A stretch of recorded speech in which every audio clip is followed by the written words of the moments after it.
noble friends. Welcome, noble friends who are water. Welcome. I am Debar. I am a spiritual coach. I am a citizen journalist, and I am a truth activist. And I am hoping that this show can give you what you need to be your own hero. And I have three things that I want to be creating for future episodes. But I'll be right back on what those will be.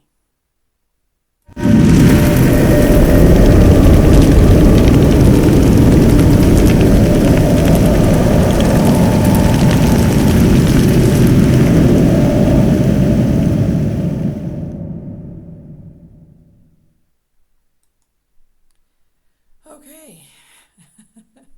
I had, again, some technical things. I moved furniture all over the place in my little tiny apartment and trying to make what I have as a blue screen, make it better, smoother, cleaner. And then I switched out to this other editing program that it didn't look like it was going to crash my computer. And it just ended up being like I worked for almost like 4 days on the learning curve, right? Trying to figure it out, the program. And then I get about like 2 minutes on my timeline. And then when I go to start adding more, more videos and things like that, and more audio clips, and then all of a sudden these pop-ups start coming about how, like, you can't do that. You have to buy me. And I'm like, oh, no, because you're supposed to have this 31-day free trial. But obviously, I wanted and expected too much from just the free trial version. So anyway, I said, delete. And that was gone. So then I went back to this open source program, OBS Studios. Hallelujah. It works even just a little bit better than having to resort to buying something that I didn't even know if it was going to work in the end. So, where we're at, 3 things. And I'm working on them, and it is going to be Critical Thinking 101, kind of like a mini courses. It will be Tinfoil Hatter's Basics and Spiritual Genius Camp.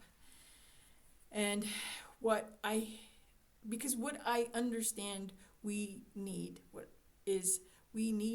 discernment, and we need to tap into what has been alternative medias, where there within those exists some conspiracy theories that can no longer be considered conspiracies or theories. And then our spiritual genius is just something that we have that we need to tap back into as we come to the Great Awakening, as we can expand ourselves into, expanded consciousness, the infinite awareness. And as we're in this time right now where we do have to shore up our internal divine centers, because coming out of this time and stepping into the future, I believe that if we are that strong in ourselves and know our infinite divine centers as we should, that we won't need leaders, gurus, or we can utilize all the resources that we have to be able to make really, really good decisions for ourselves and for our loved ones.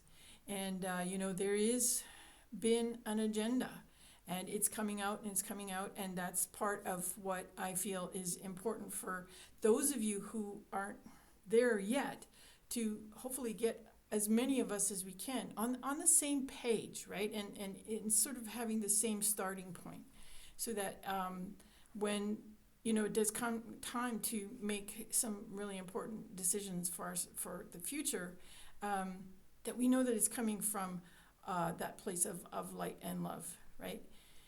So I, because of what happened and all that source material that I ended up having to ditch because of,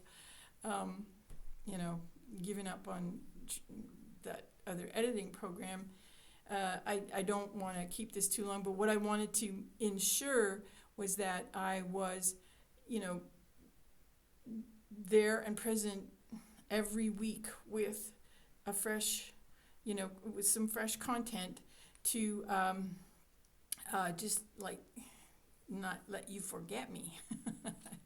And, we don't have to keep it for very long right now. I did want to impress on you one thing of the crystal logos, which is something that I am trying to write about so that it's kind of in book form. But for millennia, I believe that we have been looking outside at things like that. The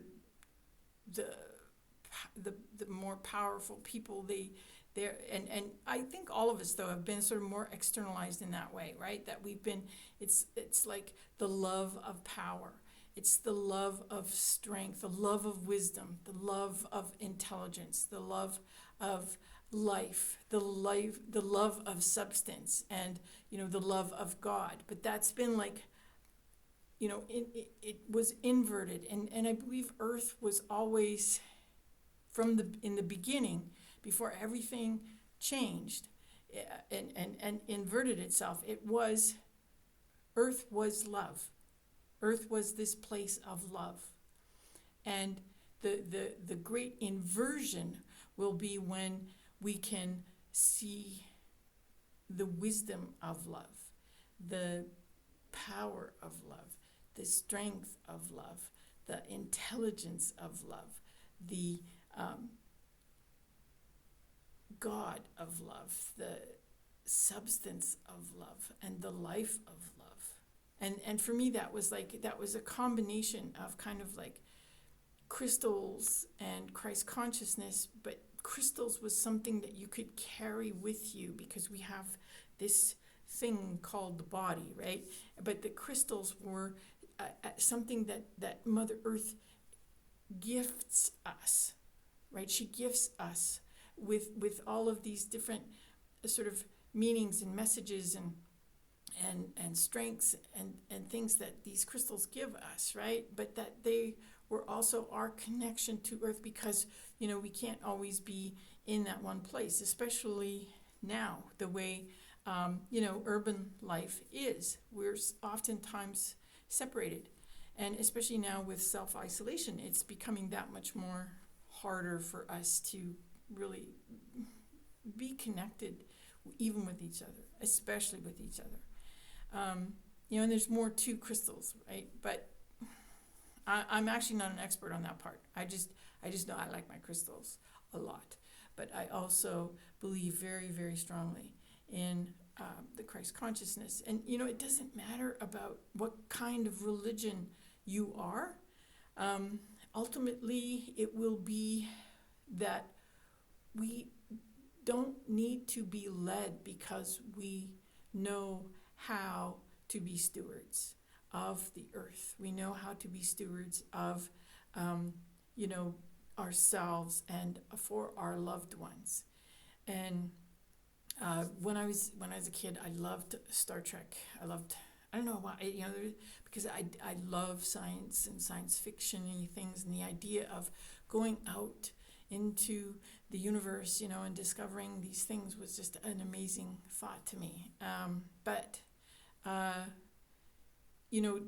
thing about the crew was that, and I stopped watching after I think it was the first generation with Picard and those, but Kirk and his crew regardless, it was like, you know, there's the captain, because he has those skills, but then, and then there's all the other crew. But then when, if the captain wasn't there, another crew member could step in and captain the ship. So, but it's not that we don't need someone to be leaders, but leaders in, in how to sort of run the ship, right? But how to run Love Earth in the most amazing way, that we can finally be co-creators with the divine. We can experience just massive prosperity and abundance in ways that we didn't even know was possible. And that's what I can just imagine is the future for us as more of us awaken. But, there will be challenges, and well, there should be, because that is what helps us learn, because then we learn how to discern, and that's that sort of fine little tweaking thing that is, it's so important, especially when we're learning how to make the best decisions for ourselves. So, as I said, I don't want to make this long drawn out at all.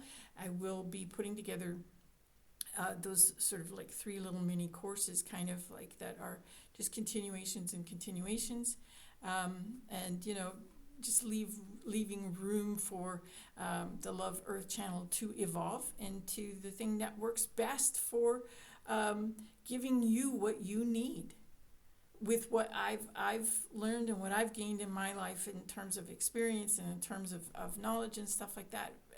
But the one thing that I don't know if I ever gave enough of, I'm gonna get verklempt, is how to really teach more people how to be their own heroes, because I kind of got lost for a while. But anyway,